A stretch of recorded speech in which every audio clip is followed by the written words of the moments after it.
천사들이 마리아에게 와서 이렇게 얘기했죠. 두려워 말라, 놀라지 말라. 내 몸에서 예수가 탄생할 것이다. 오늘 이 찬양을 들으면서 예수님의 탄생을 느끼게 할 수 있도록 우리 귀한 찬양을 또 해주신 오케스트라와 성가대 우리 영광을 드리겠습니다. 네. 우리 예수님 탄생을 기뻐하면서 다시 한번 우리 하나님께 영광을 드리겠습니다. 감사합니다.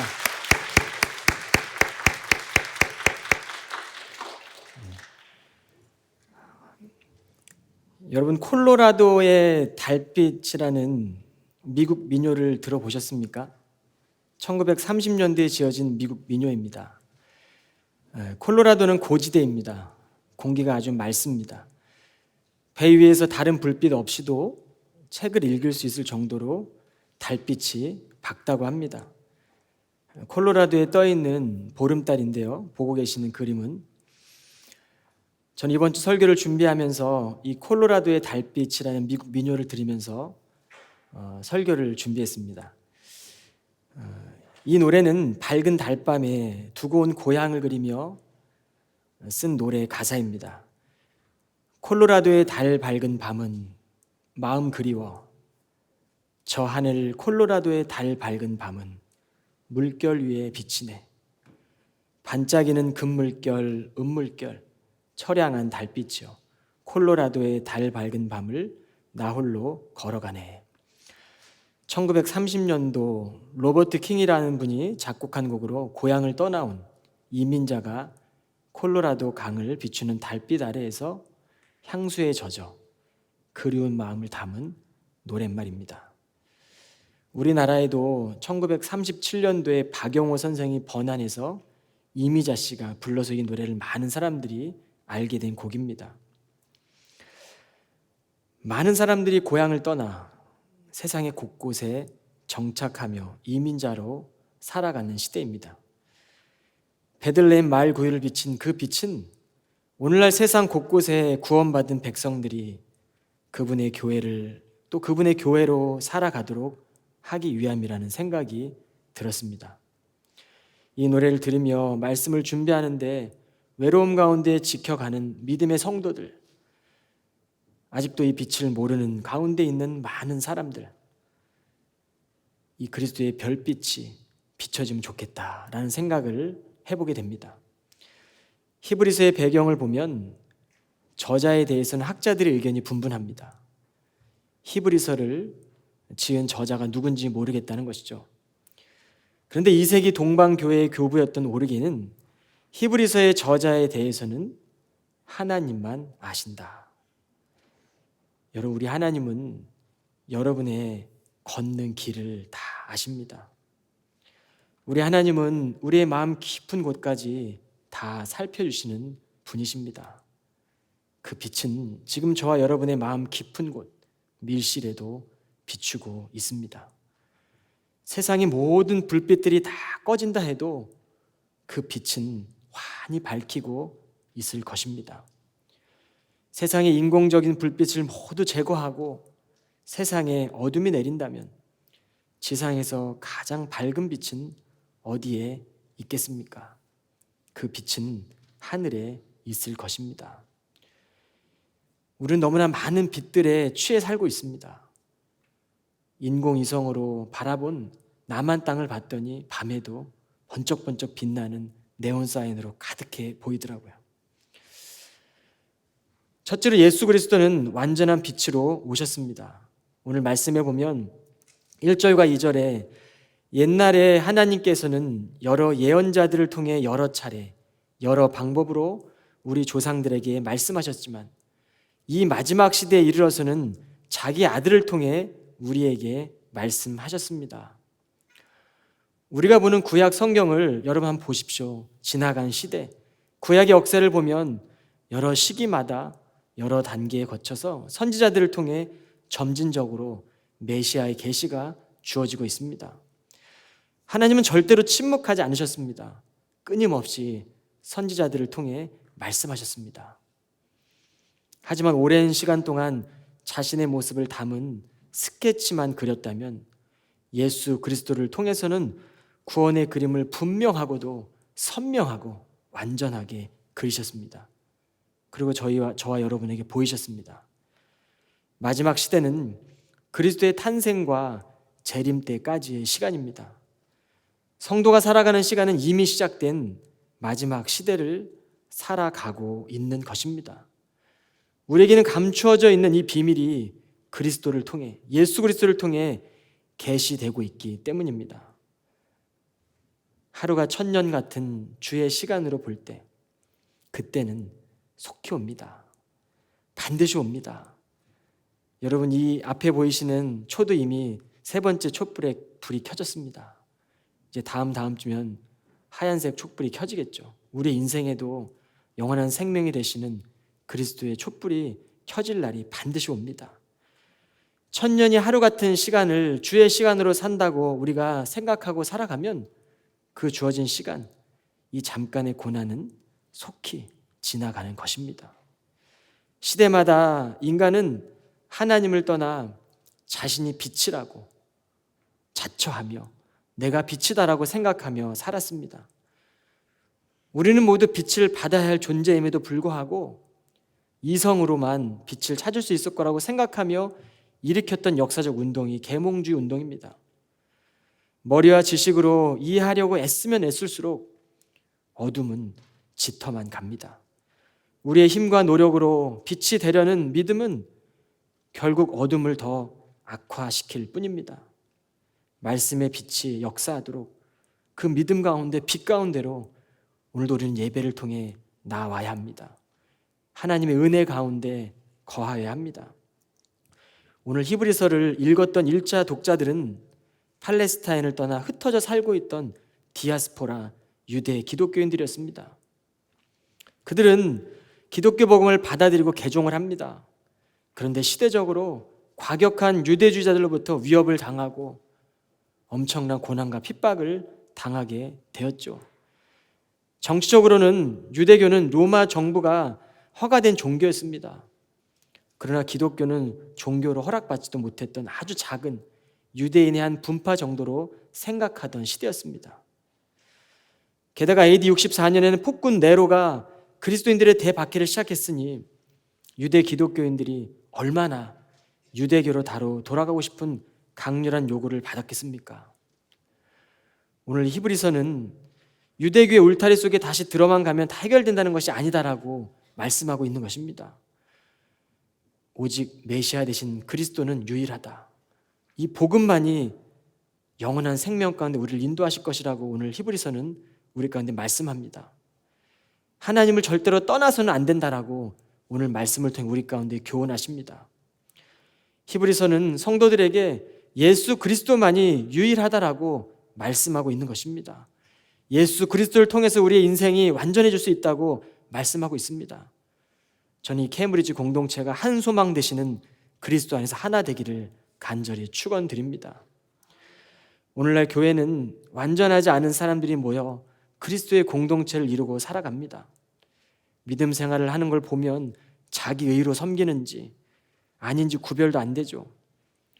그러니 상처받았다고 해서 내 뜻대로 안 된다고 해서 우리가 그리스도를 믿는 믿음까지 저버려서는 안 되는 것입니다.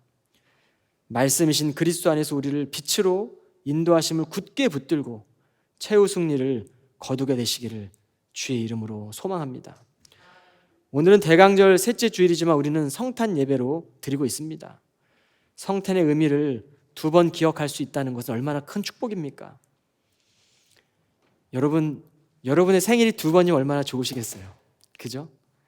우리는 예수님의 성탄의 의미를 2번이나 기억하는 아름다운 교회에서 신앙생활을 하고 있습니다.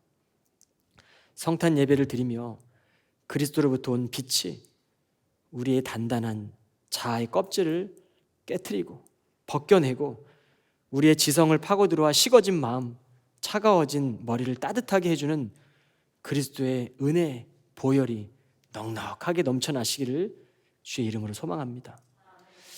하나님은 그리스도를 아는 지식을 우리 마음 안에 넣어 놓아주셨습니다. 그러나 많은 사람들이 주님을 주인으로 모시기 전에 혼돈과 공허함과 분쟁 속에서 살아갑니다.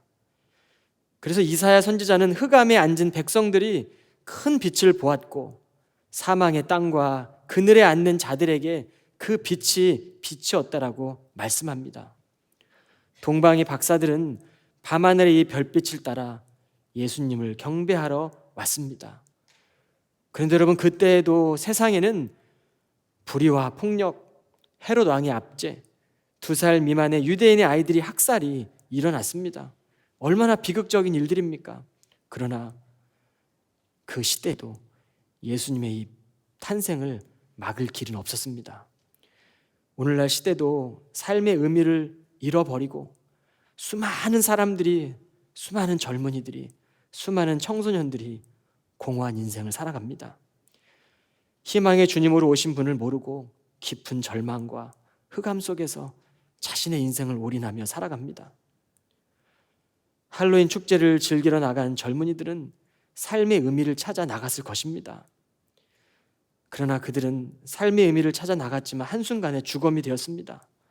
수많은 이들은 공포와 두려움과 혼돈과 깊은 어둠만 있던 그곳에서 아마 울었을 것입니다. 사랑하는 여러분, 하나님을 체험한 실제적 고백을 우리는 들어야 합니다. 하나님으로 인해 새로운 길을 열고 나가게 된 이들의 고백을 우리는 들어야 합니다. 성경은 하나님이 말씀하시니 빛이 생겼다라고 기록하고 있습니다. 사도 요한은 말씀이 곧 예수 그리스도다. 그는 생명의 빛이다. 그 빛이 비추기 전에 우리의 마음은 공허함과 깊은 절망뿐이었다고 말씀합니다. 그리고 그 빛이 되신 예수 그리스도를 위해 길을 예비했던 사도 요한의 삶을 한번 바라보십시오. 하늘 소망이라는 찬양이 있습니다. 참 많이 불렀던 찬양입니다. 청소년의 때에 많이 불렀던 찬양인데, 나 지금은 비록 땅을 버타며 살지라도 내 영혼 저 하늘을 디디며 사네. 내 주님 계신 눈물 없는 곳 저 하늘에 숨겨둔 내 소망 있네. 보고픈 얼굴들, 그리운 이름들 많이 생각나 때론 가슴 터지도록 기다려지는 곳 내 아버지 너른 품날 맞으시는 저 하늘에 쌓아둔 내 소망 있네. 주님 그 나라에 이를 때까지 순례의 걸음 멈추지 않으며 어떤 시련이 와도 나 두렵지 않네. 주와 함께 걷는 이 길에. 여러분, 이 노래 아시죠? 저만 아는 건가요? 저는 이 청소년 때 이 노래를 부르면서 얼마나 울었는지 모릅니다. 부족한 저를 보며 울고 나를 살리신 그리스도의 보혈이 너무나 감사해서 울고 순례자의 길을 걸어야 되겠다. 그렇게 선지동산에 들어간 것입니다. 그런데 선지동산에 들어갈 때 이 한참을 잊고 살면서 내가 하고 싶은 다른 과를 다 지원했습니다. 그때 한국은 수학 능력 시험이 지금도 치러지고 있지만 가군, 나군, 다군, 나군에 이미 다 다른 과를 전공해서 집어넣었죠. 그런데 나군 하나 집어넣지 않았을 때 하나님 이 말씀을 주시면서 내가 주님의 길을 걸어가겠다고 청소년 때 이렇게 서원하고 걸었는데 내가 지금 무엇을 하고 있는가. 그리고 나군에 보니까 신학과가 하나가 딱 있더라고요. 감리교를 섬겼던 저는 모건대학교는 대전에 있는 감리교 신학교가 하나가 있었습니다. 그래서 그 신학교에 지원을 했고, 제가 부평에 있는 일대 고등학교 1기 졸업생입니다. 그래서 저는 학교 건물이 지어질 때 다녔습니다. 졸업할 때 되니까 건물이 완전히 지어지더라고요. 공부하는 동안에 비가 새기도 하고 그렇게 지어져 가는 건물에서 1회로 졸업했는데 전교생 중에 신학과를 갔던, 신학교에 지원했던 제가 첫 번째로 합격됐다는 생물학을 가르치던 자연과학 선생님이 저에게 축하한다고 얘기하더라고요. 그리고 내 제자 중에 목사가 나오겠다고, 자기는 믿지 않지만 목사가 되겠다고 그러면서 첫 번째로 이렇게 합격자 발표를 듣고 얼마나 기뻤는지 모릅니다. 여러분, 우리는 다 순례자의 길을 가는 사람들입니다. 제임스 워크라는 미국 목사가 그리스도의 제자로 살아가기라는 그의 책에서 우리는 하나님을 믿는 자로 생을 시작하지 않는다. 타고난 혈통이나 유산이 하나님 나라에서 당신의 자리를 확보하지 않는다라고 말했습니다. 사도 요한도 혈통으로 하나님의 자녀로 지위를 보장할 수 없다고 말했습니다. 하늘의 소망은 예수 그리스도를 영접해야 합니다. 그 이름을 믿음으로써 얻게 되는 한 줄기의 빛의 은총입니다. 둘째로 하나님의 은총은 그리스도 안에서 정죄함이 없게 하셨습니다. 오늘 3절에 4절에 보면 그 아들은 하나님의 영광의 광채이시고 하나님의 본체 그대로의 모습이십니다. 또한 그 아들은 자신의 능력 있는 말씀으로 만물을 굳게 붙들어 보존하시고 우리의 모든 죄를 깨끗이 씻어주신 후에 하늘에 오르셔서 높은 곳에 계신 존엄하신 하나님의 오른편에 앉으셨습니다. 오늘 말씀에 보면 예수 그리스도는 하나님의 영광의 광채이다, 하나님의 본체이다. 예수님이 누구라고요? 하나님이 누구신지 보여주시는 분이라는 사실입니다. 이 하나님의 형상이라고 번역된 헬라어는 카라크테르입니다. 각인이라는 뜻입니다. 한국말로 각인은 같은 모양의 복제를 의미합니다. 우리가 옷만 입었다고 군인이 됩니까? 군복을 입었다고 군인이 됩니까? 아닙니다.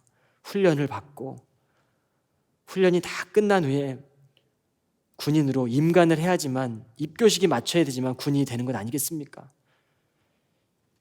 여러분, 예수님이 누구신지 그대로 보여주시는, 하나님이 누구신지 그대로 보이시는 예수 그리스도 안에서 우리가 다시 태어나야 합니다. 예수님께서는 참 빛으로 세상에 오셨습니다. 그러나 사람들이 알아보지 못했습니다. 알아보지 못한 이유가 무엇입니까? 보지 못하기 때문입니다. 죄로 인해 보지 못했던 것이죠.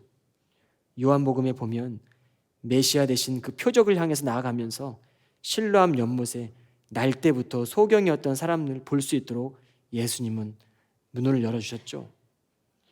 우리 인간의 본성은 대부분이 하나님을 거스르는 곳으로 끌려갑니다. 오늘 시간 하나님의 은총을 경험함으로 나와 함께 하시는 하나님을 볼 수 있는 영적인 눈이 열려지시기를 주님의 이름으로 소망합니다. 주님은 하나님께서 내 안에 계시고 내가 아버지 안에 계신다라고 말씀합니다. 예수는 하나님을 아바, 아버지라고 불렀습니다.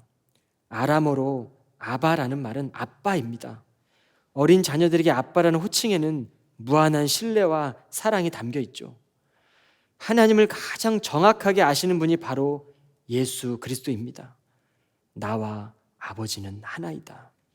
나를 본 사람은 곧 아버지를 뵌 것이다라고 말씀하셨습니다. 사랑하는 여러분, 예수 그리스도의 장례식에 참여하시길 바랍니다. 예수님의 탄생에 왜 장례식을 얘기하냐고 여러분 물으실 겁니다. 그런데 여러분, 장례식 가운데 부활이 있습니다. 장례식 가운데 영원한 생명이 있는 것입니다. 우리는 장례식 앞에서 날마다 손님으로만 서 있습니다. 무늬만 그리스도인, 그리스도의 옷만 입고 있는 것처럼 보이는 사람들로 살면 안 됩니다. 주의 말씀에 순종함으로 두려워 말라, 놀라지 말라. 오늘 내가 너의 삶을 통해 말씀에 순종함으로 내가 너와 함께 성육신하길 원한다. 이때 우리가 주님의 그 탄생을 우리 가슴에 품고 그렇게 살아갈 때 여러분, 우리는 죄에 대해서 죽고 예수님과 함께 다시 함께 걷고 살아내는 것이죠. 그래서 주님과 함께 있는 사람은 그분의 장례식 앞에서 절대 헐뜯고 분쟁할 수 없습니다. 내 것이 맞다고 요구할 수도 없는 것입니다. 우리가 어떻게 하나님식을 다 할 수 있겠습니까? 죽을 때까지 우리 하나님을 다 알 수 없습니다. 그러나 하나님께서 알려주시는 하나님의 놀라운 하나님의 지혜와 지식, 예수 그리스도의 그 사랑이 성경에 간통하는 것이죠. 우리의 마음의 상처도 아픔도 세상의 고통과 고난도 예수님께서 죽으실 때 다 못 박이시고 그리스도를 믿는 성도들과 함께 이 세상 가운데에는 새로운 빛을 허락하고 계시는 것입니다. 그래서 생명의 길에서 주께서 이루신 사랑을 통해 하나님의 성품을 닮아가는 것이죠. 어린아이와 같은 모습을 벗고 그리스도의 장성한 분량으로 자라가시는 우리 케임브리지 모든 교우가 다 되시기를 주님의 이름으로 소망합니다. 그러므로 그리스도를 닮아간다는 것, 우리의 인격이, 우리의 마음의 그릇이 더 넓어졌는가라는 것이죠. 몸된 교회를 위해 내가 구경꾼이 아니라 부르심을 받는 자로 헌신하고 있느냐입니다. 하나님의 자녀는 그리스도 안에서 끊어질 수 없습니다. 다른 어떤 피조물도 우리를 예수 안에 있는 하나님의 사랑에서 끊어낼 수 없는 것이죠. 그런데 사단의 목적은 예수 그리스도로부터 성도들을 멀어지게 합니다. 말씀이 진리 되신 예수 그리스도로부터 우리를 멀어지게 위장해서 다가옵니다. 우리가 살아본 시대는 아니지만 계몽주의 시대에는 인간의 이성이 하나님인 것처럼 포장되었습니다. 마치 이성이 진리임을 믿게 했습니다. 오늘날 문명의 발달로 인해 과학과 의학은 창조를 대신하는 것처럼 보여집니다. 물질 만능주의 시대의 돈은 하나님인 것처럼 행사하고 있습니다. 그렇게 하나님을 떠난 인간과 인간의 사회는 생존 경쟁과 적자 생존 가운데 허덕일 뿐입니다. 성탄의 주인으로 오신 예수 그리스도를 통해서 우리는 곳곳에 나아가야 합니다. 지금도 외로움 가운데, 어려움 가운데 슬피 울면서 고통받는 자들 가운데 그리스도의 사랑의 빛을 비춰야 합니다. 그 사랑으로 내 것을 나누어야 합니다. 그 일들이 우리의 시간과 생명과 우리 모든 것들을 다 드릴 수 있는 삶으로 살아갈 때 주님은 우리 가운데 은총의 빛이 되십니다. 저마다 자신의 위세를 자랑하고 싶고 자기의 것을 드러내고 싶어하고 문명의 발달은 편리하게 해줄 뿐이지 하나님의 창조의 원리를 대신할 수는 없습니다. 인간의 본성의 결과는 결국 죽음이고 파멸 뿐입니다. 그러나 그리스도를 믿는 빛 가운데로 나아가는 사람들은 영원한 생명을 얻게 되는 것이죠. 가룟 유다였던 예수님의 제자는 그의 마음이 예수님의 제자였음에도 불구하고 마음이 부패져 있었습니다. 여인이 값비싼 향유를 예수님께 붓는 것을 보고 가난한 자에게 주는 것이 더 옳다고 분을 내었습니다. 이 여인은 예수님의 장례를 예비하는 것이었는데 가룟 유다의 마음의 주인은 주님이 아니라 물질이었습니다. 요한복음 12장 6절에 보면 가룟 유다가 이렇게 말함은 가난한 자들을 생각함이 아니오 저는 도적이라 돈꾀를 맞고 거기에 넣는 것을 훔쳐 감이라. 가난한 자에게 주라는 그의 말은 돕기위한 것이 아니라 돈을 훔치기 위한 의도였습니다.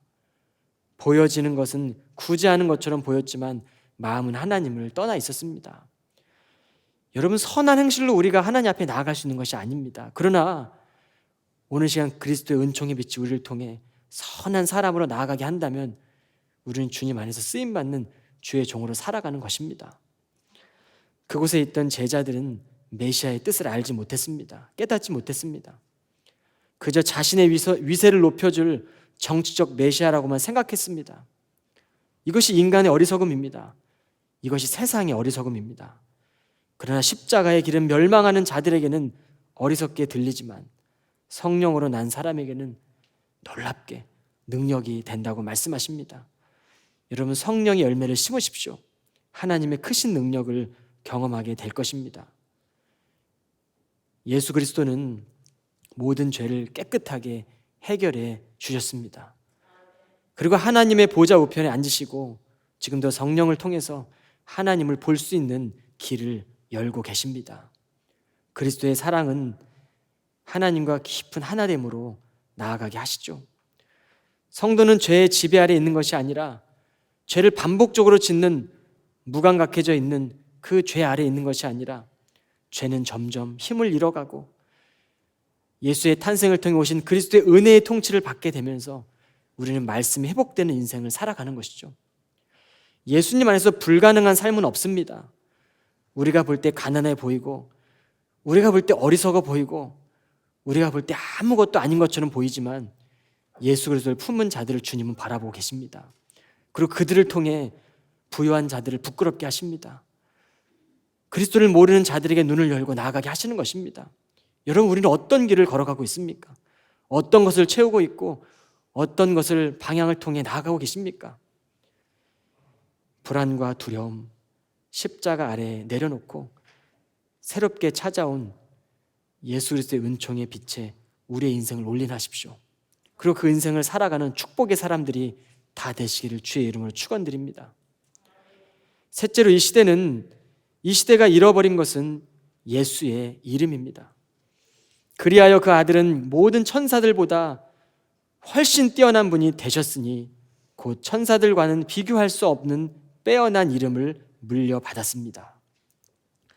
사실 하나님께서는 어느 천사에게도 너는 내 아들이다, 오늘날 내가 너를 낳았더라고 말씀하신 적이 없고, 또는 나는 그의 아버지가 되고 그는 나의 아들이 될 것이다라고 말씀하신 적도 없습니다. 예수 그리스도 외에 그 어떤 피조물들에게도 하나님 앞에 나아갈 수 있는 권세를 주시지 않았습니다. 천사도 마찬가지입니다. 당시에는 천사를 숭배하는 사상들이 만연해 있었죠. 구약 시대에는 이스라엘 백성들이 하나님의 이름조차 두려워했습니다.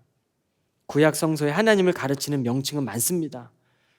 그리스어로 테오스, 히브리어로는 엘, 여기서 파생된 엘yon, 엘샤다이, 엘올람, 엘로힘, 수많은 여호와 뒤에 붙어있는 어떠한 여호와라는 이름들이 많이 있잖아요. 구약 성서에. 이것은 다 그 이름이 파생된 것입니다. 그 이름은 고대 히브리 사람들이 하나님에게 붙인 명칭들입니다. 하나님이 스스로 이름을 밝힌 구절은 성경에 한 구절도 없습니다. 왜냐하면 그분이 이 땅에 존재하는 모든 존재 위에 존재하시는 분이십니다. 그렇기 때문에 이름으로 규정할 수 없는 분이십니다. 하나님은 이름이 없어야 맞습니다. 하나님은 스스로 있는 자일 뿐입니다. 하나님 우리가 이름으로 규정하면 그 이름 안에 갇히기 때문에 존재물이 될 뿐입니다. 하나님은 존재 자체입니다. 그런데 그 존재 자체인, 존재 위에 존재해 계시는 그 우리가 알 수도 없는, 감히 우리가 부를 수도 없는 그 하나님을 드러내시는 분이 바로 예수 그리스도이십니다. 이 당시 천사를 숭배하던 사상들은요, 성경의 천사는 그리스도인들의 기도에 반응하는 일꾼일 뿐입니다. 히브리서에는 천사는 기도할 때 우리가 부리는 영이라고 했습니다. 우리가 기도할 때 천사들이 나아가는 것입니다.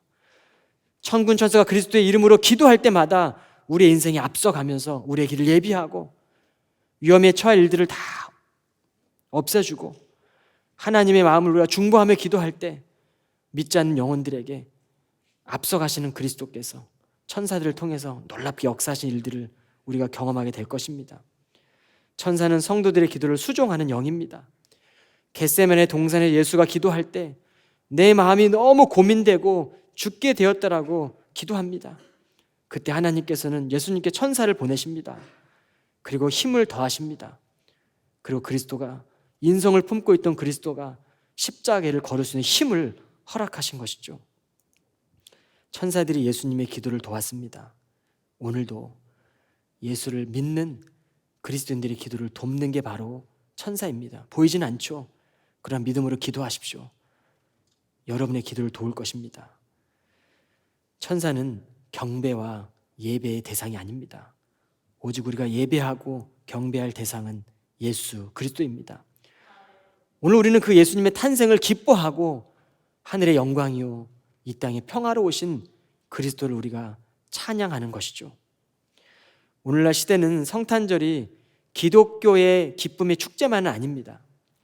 모든 세계 곳곳에 이 성탄절, 이 크리스마스를 전 세계인들이 즐기는 축제가 되었습니다. 그러다 보니 그리스도인들은 이 성탄절의 의미를 드러내는 것이 참 어려워진 시대를 살아갑니다.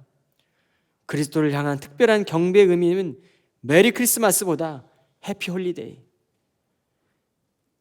제가 어제 보니까 메리 디스마스라는 물품을 팔고 있는 상점도 있고 메리 디스마스라는 게임도 있더라고요. 우린 그런 시대를 지금 살아가고 있는 것입니다. 세속 명절의 하나로만 여겨집니다. 그러나 성탄절은 예수의 이름을 높이는 날입니다. 하나님께서는 자신의 이름을 걸고 의의 길로 걷는 자들을 인도해 주시기 위해서 그리스도를 이 땅에 보내셨습니다. 이것은 하나님이 허락하시는, 우리에게 주시는 너무나도 놀랍고 축복의 선물입니다. 하나님이 열으신 이 문을 헤롯 왕도 당시에 막을 수가 없었습니다. 예수님은 세상에 오셨고 탄생하셨고 마지막 시대의 문을 여셨습니다. 그리고 그리스도를 믿어 구원 얻는 사람들에게 새로운 길을 허락하셨습니다. 그래서 하나님의 나라는 겨자씨처럼 아주 작지만 눈에 보이지 않는 것 같지만 만민의 깃발로 우리를 통해 세워가는 것입니다. 영화 속의 스토리인데 어느 날 한 기자가 러닝머신에서 운동하다가 사망한 사건을 보도하기 위해 기사의 제목을 이렇게 썼습니다. 다이어트에 집착하다가 비극적 사건을 초래한 여인의 사망. 얼마나 솔깃합니까? 그리고 많은 사람들이 기사를 보고 외모 지상주의를 비판하며 죽음을 당한 외모 집착증에 있던 여인을 많은 사람들이 비판하기 시작합니다. 그런데 나중에 밝혀진 사인은 이 여인은 한 아이의 엄마였습니다. 사랑하는 자신의 아이가 아파서 장기를 이식받아야 하는 상황에 처했던 것이죠. 의사의 말을 듣고 이 여인은 장기를 기증하기 위해 자신의 체중을 감량해야 한다는 것을 알게 되었습니다. 그리고 러닝머신 위에서 자신의 목숨을 걸고 뛰고 또 뛰게 됩니다. 사랑하는 내 아이에게 자신의 장기를 주기 위해서 달리고 또 달리다가 결국 죽게 된 것임을 밝혀지게 됩니다. 여러분, 이 시대는 자극적인 기사들로 난무합니다. 하나님께서는 인간을 살리기 위해 그 아들을 죄와 고통의 자리에 죽게 내버려 두셨습니다. 자신의 하나밖에 없는 아들을 크리스마스의 불꽃으로 삼으셨습니다. 여러분, 저는 이 어두운 실내에 우리 어두운 마음에 이 불꽃을 켜야 한다고 생각합니다. 이 불꽃이 우리의 마음을 따뜻하게 녹여야 된다고 생각합니다. 우리에게 참빛이 되시는 크리스마스의 불꽃을 세상에 비추십시오. 식어진 마음들, 정말 살 소망조차 잃어버리고 희망조차 없는 이들에게 이 불꽃을 비추십시오. 여러분의 것을 나누십시오. 그들을 찾아가십시오. 그것이 바로 땅끝입니다. 지금도 소외되고 아파하고 있는 그 자들이 바로 세상의 땅끝입니다. 여러분, 그들의 발걸음이 되어주십시오. 그들의 손과 발이 되어주십시오. 그들의 옷이 되어주십시오.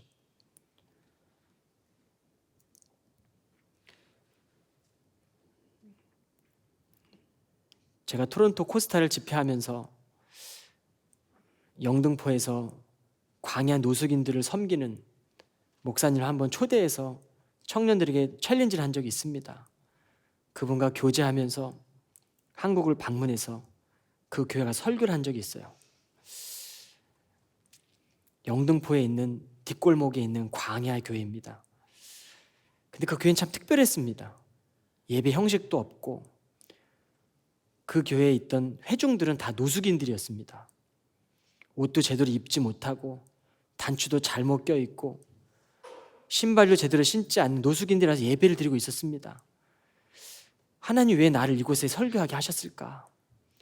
냄새나고 때론 두렵고 그런 사람들이 모여있는 그 자리에 설교하는데 그들이 먼저 예배하기 전에 노래방기 같은 노래방기를 변곡해서 찬송가로 만든 그 변곡기를 가지고 술을 먹고 온 사람들이 하나님의 찬양을 불러가면서 글도 모르는 노숙인들이 그 노래를 부르면서 한 30분 시간을 그렇게 찬양을 하더라고요. 아, 이 교회는 좀 특별하구나. 설교자가 와서 설교를 하려고 하는데 노숙인들에서 찬양을 하는 겁니다. 한참을 찬양하다 이제 설교의 자리가 돼서 제가 설교 단상에 올라갔습니다. 제가 그날 그 예배 때 예배를 드리며 느꼈던 것이 있습니다. 노숙인도 주님 만나면 찬양하더라고요. 우리가 생각하는 보잘것없는 사람들도 주님 만나면 글도 모르는 사람들이 천부야 의지 없어 찬양하면서 예배 드리더라고요. 이게 주님의 은총의 빛입니다. 저는 그날 그 예배를 드리면서 얼마나 제가 부끄러웠는지 모릅니다. 내가 옷 하나 더 벌려고 그러고 멋지게 입으려고 했고 내가 지금 밥을 먹기 위해서 더 맛있는 집을 찾고 있을 때 밥조차 먹지 못하고 굶고 있는 사람들이 있구나. 그렇게 예배가 끝나면 5,000명의 사람들에게 밥을 먹이는 사역을 하고 있었습니다. 물론 많은 한국의 교회들이 그 교회를 후원하고 있죠. 그러나 그 일들을 하다 보면 그 임명희 목사님이 자살하려고 하던 친구가 대학생들이 모자 하나 쓰고 모자 눌러 쓰고 왔다가 밥 먹으면서 예배 드리다가 예수님 만나고 새로운 삶을 살고 돌아가는 일들도 있었답니다. 어느 날은 술 먹고 와서 고함을 치면서 난리 치는 예배 가운데 주님의 사랑으로 따뜻하게 품어주면서 그와 함께 예배했던 일들도 있고, 상상할 수 없는 일들이 세상 곳곳에서 그리스도의 이름으로 일어납니다. 그분이 우리의 빛이십니다. 여러분, 오늘 우리의 교회가 저는 살아있는 교회라고 믿습니다. 이 땅 보스턴적이 하지 않는 일들을 우리 교회는 하고 있고, 그 일들을 통해 지금도 먹이고 살릴 일들을 하고 있습니다. 여러분, 이 사역을 위해 도우십시오. 그리고 오늘 보니까 오늘 이 헌가대도 보면 인원이 더 차니까 얼마나 예수님을 기뻐하는 이 찬양의 소리가 더 감격스럽습니까? 이 자리도 채우십시오.